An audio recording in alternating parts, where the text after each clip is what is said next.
Believe it or not, wild haggis are real. Everyday KT4 445. Haggis, wild haggis. That's what we're talking about. And for those of you who are patrons on Patreon, thank you. You're the ones who make this happen. So we're going to talk about haggis.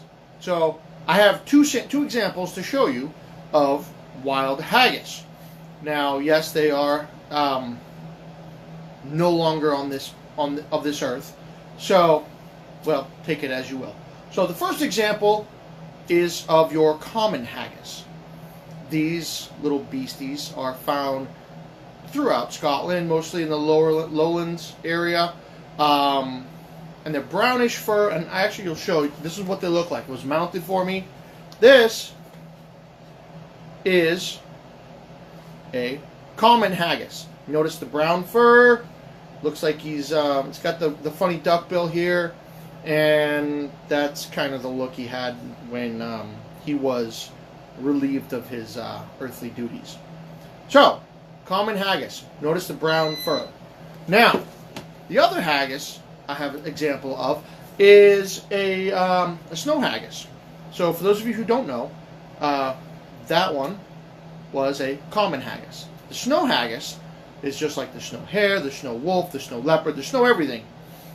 Their fur kind of changes color a little bit as it gets towards winter. So the example I have was kind of mid-transition. This is what's left of the snow haggis. Now, as you can see, it's got a much lighter fur. It's a little bit longer. Yes, my mom tried to sew it into a pouch of some sort with limited success. But this is what the snow haggis fur looks like. It's very soft. It's very thick. But you can see that it's already started to transition from a darker, like the common haggis, and it's trying to blend in with the snow. Now, one thing that I have to tell you with the haggis is they are wily beasties. They are ill-tempered. They do bite, but they're dumb as a stump.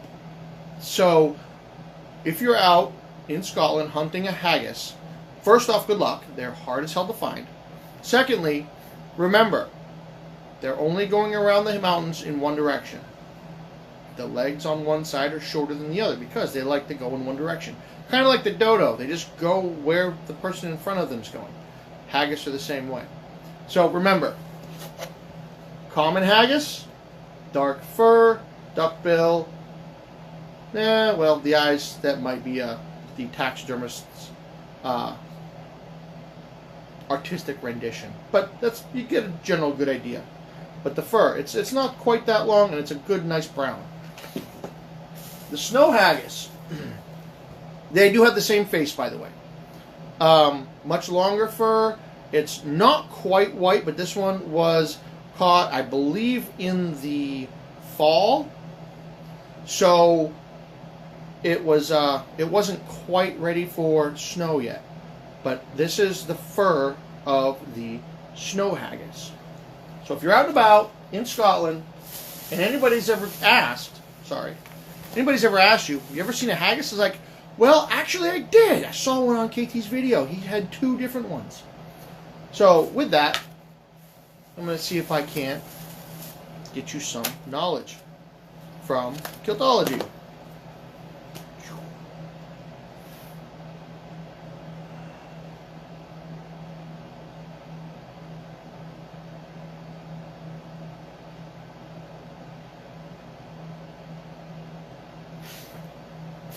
So, we'll talk about this today because I know an awful lot of people who are amazing people, but you'd never know.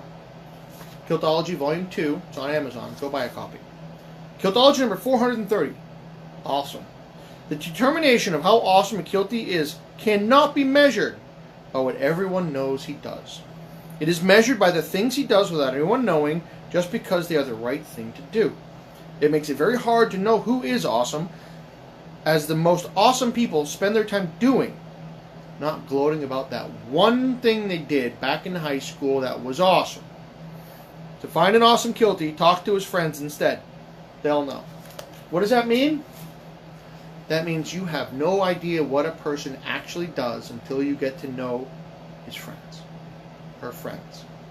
They will be able to tell you, they're like, holy crap, that person's chasing 4 tails at once. What the hell? He's got 7 candles that he's burning all at the same time, much less burning one on both ends. So you never know what you're getting yourself into when you start making friends, especially with a Kilty, because you don't know what's going on. And more often than not, they got a hell of a lot more going on in their life than you have any idea. So, be careful. Yes, Chris just mentioned, if you're going haggis hunting, be sure to wear the safety orange Utilikill. Talk to Michael St. Eyre. He had one over at PAX East. It's badass. It is amazing. I need one. Hint, hint. My birthday's in a couple of days. Hint, hint. Those are awesome. 36 waist, by the way. If you're going haggis hunting, Hunter Orange is key because haggis can't see it. They're colorblind. They have no idea. So, go out there, have an awesome day. Tomorrow's Monday. Caffeine yourself up if you need to. Go kick ass, have an awesome day. Beware the haggis. And be strong. Put a kilt on.